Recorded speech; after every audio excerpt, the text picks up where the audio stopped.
बिस्मिल्लाहिर्रहमानिर्रहीम। अस्सलाम वालेकुम। ग्रामर लेसन्स के लेक्चर नंबर 22 में खुशामदीद। आज के लेक्चर में हम active and passive of perfect tense और इंट्रोगेटिव प्रोनाउन के बारे में सीखेंगे। तो चलिए अपने लेक्चर की शुरुआत करते हैं। सबसे पहले हम active and passive voice of present and past perfect tense के बारे में बात करते हैं। आपको याद होगा कि प्रेजेंट और पास्ट परफेक्ट टेंस में हमने 3 सेंटेंसेस यूज़ किए थे। पहले 2 सेंटेंसेस प्रेजेंट के थे और बाकी वाला एक जो सेंटेंस था वो पास्ट का था। यहाँ पर भी वैसे ही है, ठीक है। तो हम इन्हीं सेंटेंसेस का जो है पैसिव वॉइस बनाते हैं। सबसे पहले आइए पहले सेंटेंस के बारे में पढ़ते हैं। पहला सेंटेंस कहता है कि he has written a letter. अब इसका पैसिव वॉइस बनाने के लिए पहले हम क्या करेंगे, पहले हम ऑब्जेक्ट अ लेटर को पहले लिखेंगे, फिर उसके बाद हेज़ लगाएंगे। जो क्योंकि अगर अ लेटर लिखा हुआ है तो हेज़ लगाएंगे। अगर लेटर्स होता यानी प्लूरल होता ऑब्जेक्ट तो हम जो है हैव लगाते, ठीक है। तो ये बात याद रखने की। पहले हमने अ लेटर लगाया, फिर के लेटर लिखा, उसके बाद उसके मुताबिक हमने हेज़ लगाया। उसके बाद हम पैसिव वॉइस बनाने के लिए बीन लगाएंगे, फिर मेन वर्ब थर्ड फॉर्म लगाएंगे जो कि राइट का रिटन है, और आखिर में ऑब्जेक्टिव प्रोनाउन देंगे जो कि बाय हिम है। तो हमारा सेंटेंस स्ट्रक्चर हो गया a letter has been written by him, ठीक है। अब आइए नेक्स्ट सेंटेंस की तरफ आते हैं। नेक्स्ट सेंटेंस है दे हैव ईटन मील, ठीक है। तो इसका पैसिव वॉइस बनाने के लिए हम क्या करेंगे, पहले हम जो है ऑब्जेक्ट को लिखेंगे जो कि मील है, ठीक है। फिर देखेंगे कि मील जो है वो सिंगुलर है या प्लूरल है। यहाँ पर सिंगुलर है तो हम हैज़ लगाएंगे, अगर प्लूरल होता तो हम हैव लगा दें, ठीक है। मील के बजाय मील्स होता तो हम हैव लगाते हैं, ठीक है। तो मील लिखा हुआ है तो हम हैज़ लगाएंगे, उसके बाद बीन लगाएंगे, फिर मेन वर्ब थर्ड फॉर्म ईट का ईटिन लगाएंगे, आखिर में ऑब्जेक्टिव प्रोनाउन लगाएंगे जो कि बाय देम है, ठीक है। तो ये हमारा सेंटेंस स्ट्रक्चर हो गया, meal has been eaten by them, ठीक है। तो ये दोनों प्रेजेंट का हो गया। अब आइए पास्ट के बारे में बात करते हैं। हमारा पास्ट का सेंटेंस है he had written a letter. तो इसका पास्ट में बनाने के लिए हम ऑब्जेक्टिव प्रोनाउन अ लेटर पहले लिखेंगे, फिर पास्ट का है तो हेड लगाएंगे, ठीक है। तो अ लेटर हेड, उसके बाद हम बीन लगाएंगे, फिर main verb third form right का रिटन होगा, फिर बाय लिखेंगे, आखिर में ऑब्जेक्ट प्रोनाउन हिम लिखेंगे, ठीक है।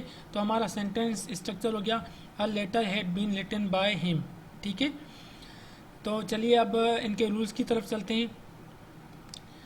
रूल्स कहते हैं कि सेंटेंस नंबर 4 में पहले हम ऑब्जेक्ट देंगे, फिर ऑब्जेक्ट देखेंगे कि सिंगुलर है या प्लूरल है। अगर सिंगुलर है तो हैज़ बीन लगाएंगे, अगर प्लूरल है तो हैव बीन लगाएंगे, ठीक है। फिर मेन वर्ब थर्ड फॉर्म लगाएंगे, फिर बाय लगाएंगे, फिर सिंगुलर नाउन हिम हर या इट में से जो भी हो वो लगाएंगे, ठीक है। रूल नंबर 5 कहता है कि ऑब्जेक्टिव पहले हम ऑब्जेक्ट को देखेंगे कि वो सिंगुलर है या प्लूरल है। अगर सिंगुलर है तो हैज़ बीन लगाएंगे, अगर प्लूरल है तो हैव बीन लगाएंगे। उसके बाद मेन वर्ब थर्ड फॉर्म लगाएंगे, फिर बाय लगाएंगे, फिर plural noun me us you और देम लगाएंगे, ठीक है। रूल नंबर 3 कहता है कि पहले हम रूल नंबर 3 जो है रूल नंबर 6 जो है वो पास का है। तो पहले हम ऑब्जेक्ट लगाएंगे, ठीक है। ऑब्जेक्ट लगाने के बाद फिर हम हेड बीन लगाएंगे, फिर मेन वर्ब थर्ड फॉर्म लगाएंगे, फिर बाय लगाएंगे, फिर एनी नाउन या एनी ऑब्जेक्टिव प्रोनाउन लगाएंगे, ठीक है। जहाँ पर नोट लिखा हुआ है कि the verbs has have and had are called auxiliary verbs और helping verbs when used with ordinary verbs whom we call as main verbs, ठीक है। तो जैसे ईट, राइट, ड्रिंक, ये जो हैं इनको हम मेन वर्ब्स कहते हैं, ठीक है। जब भी इनके साथ हैज़, हैव और हेड यूज़ होगा तो उन्हें हम ऑक्सिलरी वर्ब्स कहेंगे, ठीक है। तो ये आगे कहता है कि in the passive voice the helping verb is to agree with the object and not the subject. ये बात याद रखने की है कि ऑब्जेक्ट जो है हमेशा उसको एग्री करना चाहिए हेल्पिंग वर्ब से, यानी ऑब्जेक्ट जो है सिंगुलर है तो हैज़ बीन लगाना चाहिए, अगर ऑब्जेक्ट प्लूरल है तो हैव बीन लगाएंगे, ठीक है। आगे ये उर्दू की ट्रांसलेशन से, ठीक है। अब आइए चलिए नेक्स्ट स्लाइड की तरफ चलते हैं। जी नेक्स्ट स्लाइड है हमारी इंट्रोगेटिव प्रोनाउन। अब इंट्रोगेटिव प्रोनाउन क्या होता है, तो ये इसके लिए लिखा है the interrogative pronoun are use to ask questions. ठीक है, जब भी who, whom, what, which, whose और हाउ जो हैं यानी क्वेश्चन पूछने के लिए इस्तेमाल हों और उसके डायरेक्टली बाद जो है वर्ब आए तो उसे हम इंट्रोगेटिव प्रोनाउन कहते हैं। For example who is there, अब हु के बाद जो है डायरेक्ट वर्ब आया है, ठीक है, कोई नाउन नहीं आया तो इसे हम इंट्रोगेटिव प्रोनाउन करेंगे। ठीक है, इसी तरीके से हु आर यू, अब हु के बाद आर आ रहा है जो कि वर्ब है तो हम इसे इंट्रोगेटिव प्रोनाउन कहेंगे। अगर हु के बाद नाउन आता तो फिर वो एडजेक्टिव प्रोनाउन हो जाता। ठीक है, इसी तरीके से about whom are you talking, अब अबाउट होम में उसके बाद आर आ रहा है जो है वो वर्ब आ रहा है तो ये जो है हमारा इंट्रोगेटिव प्रोनाउन है। इसी तरीके से who are you talking about, अब हु के बाद आर आ रहा है तो ये वर्ब है इसलिए हम इसे इंट्रोगेटिव प्रोनाउन करेंगे। इसके बाद आगे है होम डू यू वांट, अब होम के बाद डू आ रहा है तो वर्ब है। ठीक है, तो ये जो है इंट्रोगेटिव प्रोनाउन है। इसी तरीके से हुज इज़ द बुक, अब हुज के बाद वर्ब आ रहा है तो ये जो है इंट्रोगेटिव प्रोनाउन है।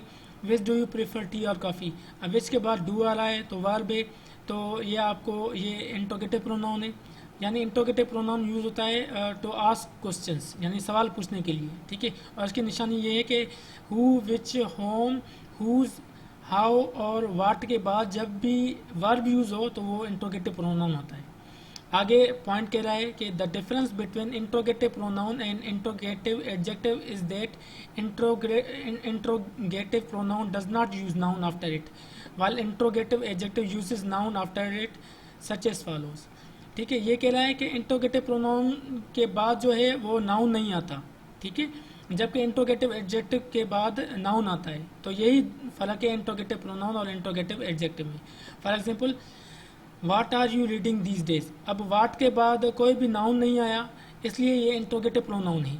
ठीक है, ठीक है, अब यहाँ पर इसी का यानी सेंटेंस पढ़ते हैं। Which book are you reading these days, अब विच के बाद बुक आया जो कि नाउन है तो हम इसे इंट्रोगेटिव नाउन नहीं कहेंगे बल्कि इंट्रोगेटिव एडजेक्टिव कहेंगे। ठीक है, इसके बाद एग्जांपल है which is the way to hall, अब विच के बाद इज़ आ रहा है यानी वर्ब आ रहा है लेकिन कोई नाउन नहीं आ रहा तो ये इंट्रोगेटिव प्रोनाउन हो गया। लेकिन अगर हम कहेंगे विच वे लीड्स टू हॉल तो विच वे जो है नाउन है तो ये इंट्रोगेटिव एडजेक्टिव हो गया। आज के लिए इतना ही। नेक्स्ट लेक्चर में हम आपकी खिदमत में एक मरतबा फिर हाज़िर होंगे। तब तक के लिए हमें अपनी दुआ में याद रखिएगा। अल्लाह हाफिज़।